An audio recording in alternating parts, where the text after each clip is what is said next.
Makakausap natin sa linya ng telepono si Ginoong Antonio Contreras, isa pong kolumnista at political analyst rin. Magandang hapon po, Ginoong Contreras. Magandang hapon din po. Ano pong take ninyo dito nga po sa paglabas ni Madriaga at finally yung naunang affidavit na lumabas din online ay ibinigay na sa ombudsman at nakatakda pang dagdagan kasi nga marami pang detalye ang na-miss out doon sa unang affidavit? Unang-una, dapat nating iseryosohin ang mga aligasyon dyan kasi sworn yan affidavit, at alam naman natin na hindi naman pinasubalian nung kung sino yung nag-notarize at mismo yung abogado niya mismo ang naglabas. Kasi kung ihambing mo to doon kay Gutesa, ito talaga ay walang issue sapagkat ang nagnotaryo mismo yung abogado niya.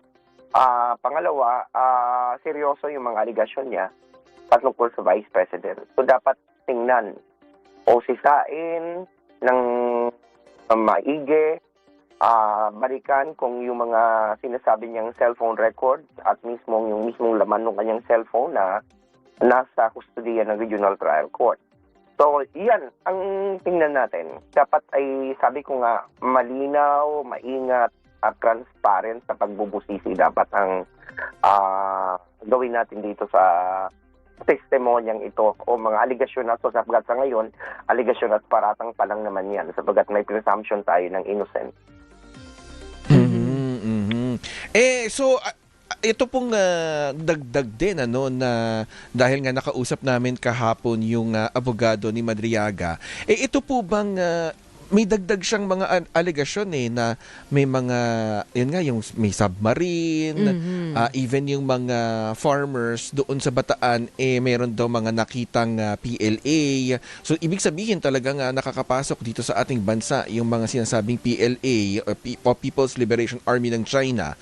At yung sinasabi din niya na pagde-deliver niya ng pera kaugnay doon sa Oplan Double Barrel. So, parang lumalawak yung alam pala nitong si Madriaga. Ano pong take nyo doon? Sa tingin ko, kung papaniwalaan natin ang sinasabi niya, yung mga kiniklaim niya kasi, talagang lubog siya sa mundo ng mga Duterte. Matagal at malalim ang kanyang ugnayon sa mga Duterte, lalo na sa Vice President. So, hindi ako magtataka kung marami siyang alam. Hindi ako magtataka kung ganong kalawak at kalalim ang alam niya. So kaya nga sabi ko, mahalaga na masusing imbestigahan ng ombudsman o ng NBI ang mga aligasyon niya at para malaman natin kung ito'y gawa-gawa lang niya o talagang ito may basihan. Kasi titingnan mo siyempre dyan yung may natatriangulate mo ba may yung kanyang sinasabi. May mga iba pang pwede mag-cross-check like CCTV, yung mismong telepono. At mismo yung credibilidad, yung consistency. Narinig yung sinasabi ni Atty. Palad na kahit papalit-palit ng oras, iba-ibang pagkakataon, consistent ang sinasabi daw di umano nito ni Madriaga. So pag ganun very consistent, is either nasa ulo niya na yung kwento or talagang totoo yung sinasabi niya. At yun nga, sabi mo, pasok sa inner circle. Yung mga, kasi kumbaga may mga masiselan, no, na mga transaksyon. Sabi nga nila, tinatanong yung integridad, kinukwestiyon ng ilan, no, integridad at kredibilidad ni Madriaga, yung motibo. Bakit ngayon lang? 'Di ba? Kung alam mo illegal. So, yun nga sir, dahil 'di ba mas advantageous pa 'yon dahil the fact na nandoon ka sa loob. At bakit mo gusto sa transaksyon na illegal din at part ka nun, ibig sabihin, mas all the more na mapuprove yung katotohanan. Inaamin naman ni Madriaga, ayon kay Atty. Palad, na nagtatampo siya. Actually, nagtampo. Hindi lang tampo, hinanakit na malalim. Ang may pinanggagaling siyang hugot na hinanakit kay Vice President na di umano tinulungan niya sa maraming bagay, ginawa siyang bagman, etc. Di umano. Pero nung siya ay nakulong at nakasuhan at naandun sa ay siya ay parang pinabayaan. So, yun na malalim yung ganong klase ng galit yung hinanakit. So, hindi naman, so yun ang motibo niya kung bakit nilalabas niya ito. Alright? So, human feeling yun But it doesn't mean that nagsisinungaling ka. Meron ka lang pinanggagalingan, meron lang hugot at pinaghuhugutan pag gano'n. Kahit pa sabihing personal grudge. Yung, kasi Exactly. may galit ka lang sa akin. Kaya mo sinasabi yan. Pero the fact remains pa din, sir, na yung mga itusiwalat niya, dahil galit man yan o hindi, yun pa rin Oo. yun. Diyan naman talaga minsan nagkakabuking ng Pag nagkaaway. Oo. Nag-aaway, nagkakantampuhan, nagkakaroon ng maraming away, galit. Onsehan. O kaya nagbubukingan, naglalaglagan, doon natin nakikita yung totoo. Oo. Pero sir, sa lahat ng mga whistleblower, sa mga ganito rin yung naging experience, no? Kumbaga pareho, no? Nung kumbaga na nangyari, ano ang dapat pag-ingatan? Kasi posible bang amuin ka nung sinasabi mong nakaaway mo at kumbaga ay bumaliktad ka? Ano ang dapat pag-ingatan ngayon doon sa kampo ni Madriaga, sir? Well, pag-ingatan siyempre yung kanyang seguridad, nasa loob siya ng kulungan. Kasi kung mayroon talagang sadyang patahimikin siya, madaling gawin yun. Kaunting riot lang yan sa kulungan. Lalagyan ka ng gripo sa tagiliran. Nako, Madali yun, di ba? may Madali ganun. ka patahimikin. So, dapat talaga siguraduhin na masecure siya. Kasi vital witness siya ngayon. Of course, there is always a possibility na baka nga naman dahil tampuhan lang nila yan, tapos maya-maya biglang magkabalik ang loob ay biglang bumaligtad. O posible din yan. Napanood na natin yun yung Sini. Sa Sini man o sa totoong buhay, marami ng ganyan. So, sa tingin ko, yun ang aabangan natin. Pero I don't think this is something that should be taken lightly. It should be taken seriously by all. By the security, by all sides. At Even by the ombudsman. Pwede rin magpadala ng emissary, di ba? Yung kumbaga amuin, alokin. Yung pa yun no? Ng malaking pera. Di Siya umano, man, pamilya, yung mga ganon, di ba? Posible mangyari yun, sir. Di umano nga doon, Vice President nga doon, dumalaw pa mismo. Hindi ba may balitang gano'n? Pero hindi raw niya hinarap. Oo. This oras ng gabi, di ba? Pumunta daw, although sinasabi ng kampo ng Vice President, nag-organize siya ng mga gifts sa mga bata, mga anak ng mga detainee. Ako naman, tanong ko sa sarili ko, pupunta ka ba doon ng ganong klaseng sarao? Parang alanganin, di ba? So, I think there is some truth to that. And I think yun. Na yun, na meron ng emisary mismo yung Vice President ng pupunta. Maiba naman ako, Ginoong Contreras, dahil nga kaninang madaling araw natapos na yung BICAM. Ano pong take ninyo dito sa pagtatapos ng BICAM at finally umusad na nga itong panukalang 2026 national budget? Ako, ang gusto kong bigyan ng pansin dyan, hindi yung mga grandstanding, hindi yung mga gulo. Ang gusto kong pansinin dyan yung bagong kaalaman. Teacher kasi ako kaya natuturo ko ng policy. Ito isang teaching learning moment sa mga citizens, mamamayan, na makita na ganun pala nangyayari sa BICAM. Bukod sa naging transparent, bukod sa nakita na natin na ganyan pala gumawa ng budget at batas. At gusto ko nga, lahat na ng BICAM, kasi hindi lang naman budget ang binabaycam, lahat ng klase ng batas ang binabaycam yan, pag magkaibang version ng Senado at ng House. Sana maging ganyan para makita ng tao kung ano yung ginagawa ng mga congressman at mga senador. So I think that I would first go there because that is something that is uplifting and hopeful. Kasi kung ating pag-uusapan ngayon yung mga away, yung mga pagsisermon, yung mga grandstanding, yung pabida-bida ng mga members ng BICAM, maiinis lang tayo, right? So sa tingin ko parte na rin yun. Nakikita natin na although nag-bigay yung opportunity nung maging transparent, nagbigay naman ng opportunity pag ang gladiator, di ba? Nagbigay ng arena para magpakita ng gilas itong mga senador at congressman. Kahit hindi na kailangan, ginagawang parang dramatic. Pero sa isang banda naman, mas gusto ko yung ganong kasi sa nagbubulungan na lang sila. Sila na lang ang nagkakaintindihan at pera ng bayan ang pinag-uusapan nila. At ito naman din pong PCIJ, may lumabas sa Philippine Center for Investigative Journalism na binabanggit nila itong Navotas, ito yung may pinakamalaki na natanggap na alokasyon sa buong bansa para sa budget sa susunod na taon. At originally daw, ito ay nasa 362 million pesos, pero tumaas ng 200% at umakyat ng 1.1 billion pesos. Ano pong take ninyo dito? Well, kasi yung mga ganyan, alam mo, yun nga yung point ko yan naman ay dumaan sa House Mhm. at dumaan yan sa Senate at ngayon sa BICAM. So, alam namang magugulat na lang tayo na ayan, malamang dumaan yan, may nakaalam ng ganyan, hindi yan basta-basta isiningit lang.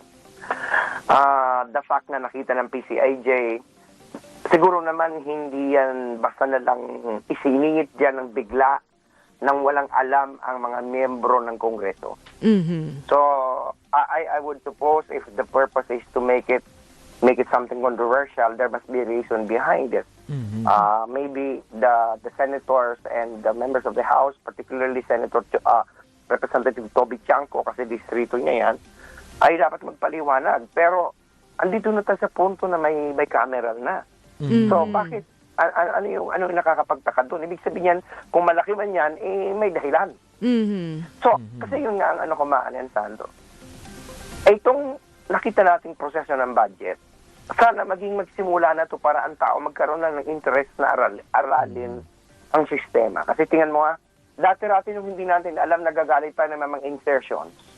Di ba? Mhm. Akala natin yung insertion is illegal. But actually, insertions are just forms of amendment. Nakita natin yun sa BICAM. Andun na sa BICAM, meron pa palang kailang gustong palitan dahil nagkamali. Di ba kaya nga galit na galit si Senator Legarda? Oo. Dahil yung listahan ng mga farm-to-market roads ay gustong papalitan. Hindi naman actually bagong item. Gusto lang palitan kung saan itatayo. Kasi ang argumento naman ng Secretary ng Department of Agriculture, mali yung paglalagyan. Kasi yung kanyang listahan na yan, hindi yan yung na-aproban ko. So nakikita mo yung point naman ng DA na pag yan itinuloy natin for the sake na matuloy lang at para hindi na magalit si Senator Regarda, ay maglalagay ka ng pera doon sa maling lugar. Di nagasto, mali din yung gasto. So kaya itinatama. Aha.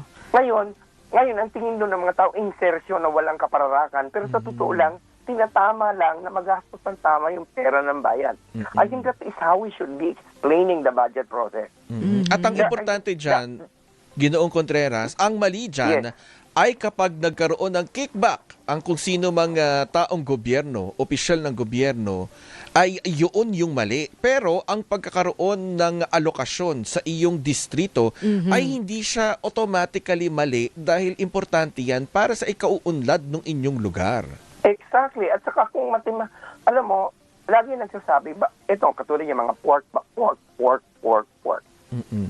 Ano ba yung pork? Yan yung pera na dinadala ng isang congressman sa kanyang distrito para sa mga bad projects. Sabi nila katiwalian yan. When in fact, it is what we have been expecting these members of Congress to do. Because that's how we vote for them. Pag walang nadadalang project, di natin binuboto uli. Ngayon, kung ayaw natin ng pork, ay dapat palitan natin ang ating sistema ng pag-iisip politikal. Huwag na natin asahan itong mga congressman na magdala ng pondo para sa tulay at sa mga ganyan. Dahil yan ang nagsisimula dyan yung pork. But tama ka doon, Sandro. Hindi mali yung mag-allocate ng pera.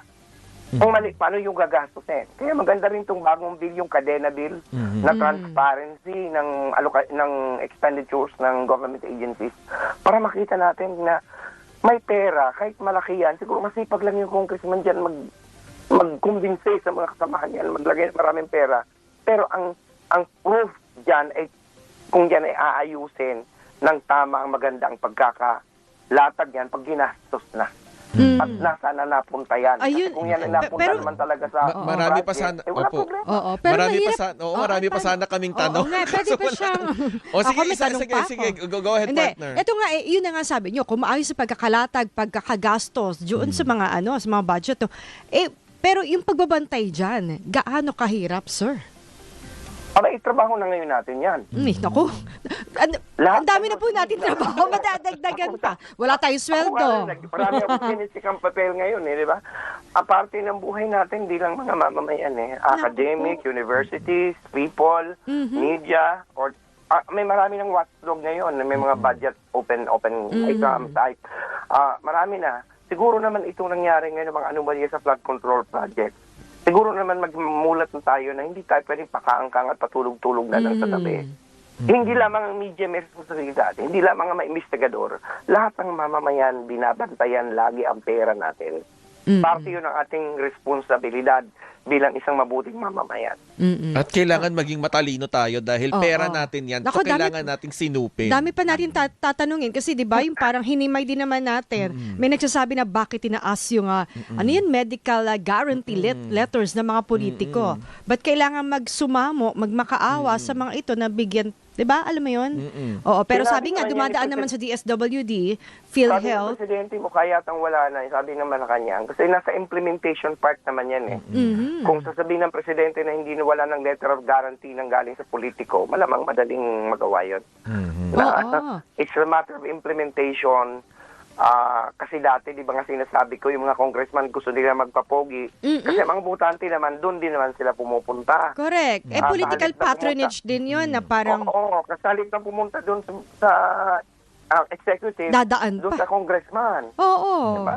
Oo. Yun ang kaya sila makakakuha ng boto. Dahil akala mo binigay ni congressman, bait-bait ng congressman ko. Pero hindi lang naman din congressman. Oo. Meron ding senador. Senador din. Oo, O, di ba? diba? May Parang mayor. yun nga Oo, Parang diba? bakit kailangan dumaan pa sa yung guarantee letter na yan? Ay basta ang importante, tandaan natin na yan ay pera ng taong bayan. Sige po, maraming At salamat. huwag kayo magpasalamat sa mga politiko natin. Oo, maraming salamat. Maraming salamat, Thank sir. you. Thank you, Oden. Maraming salamat. Merry Christmas. Merry Merry Christmas. Yan po Christmas. si Ginoong Antonio Contreras, isa pong political analyst at columnist at nagtuturo rin pala siya, 'di ba? Nasa academe din siya.